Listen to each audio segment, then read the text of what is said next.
What's up, everybody? I just wanted to reflect a bit here on something that happened to me today.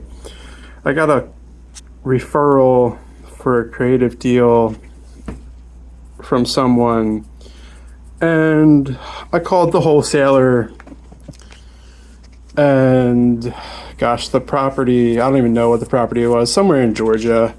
And yeah, it was like property was worth 80,000, wanted $25,000 down, seller financed the rest or something. I don't know. It was like a seller finance of 36,000, amortized over 30 years, and the payment of like $300 a month. And I was like listening to this guy, and I was just like, hey man, like, what do you mean it's $300 a month? It's only $30,000 or $36,000. And it's like, what was the interest rate on it? And of course he says 9%. And I was like, all right, I don't understand. How'd you guys get here?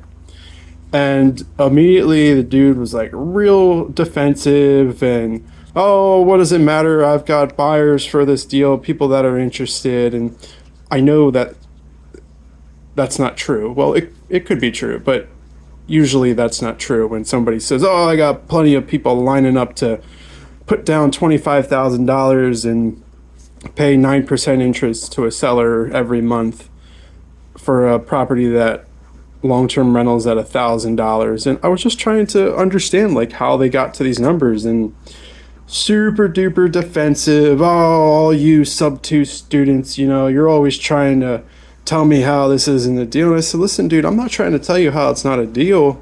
I'm just trying to understand how you guys got here. That's my only objective here. Like, I want to work with you in the future. And if we're going to work together, I need to understand how you got here. That's all.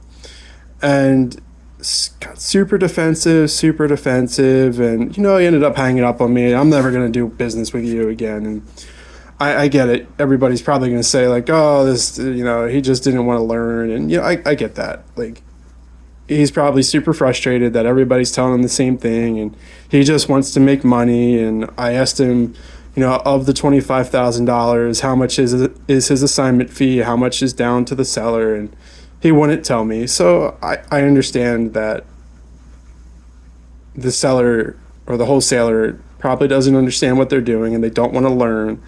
They think they know everything, and they think they're going to find a buyer for it. Whatever.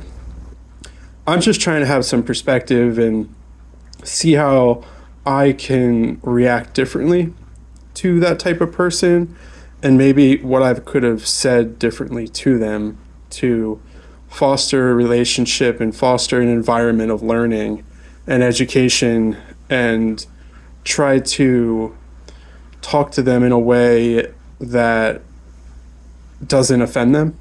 So, I don't know. Anybody have any suggestions? Let me know.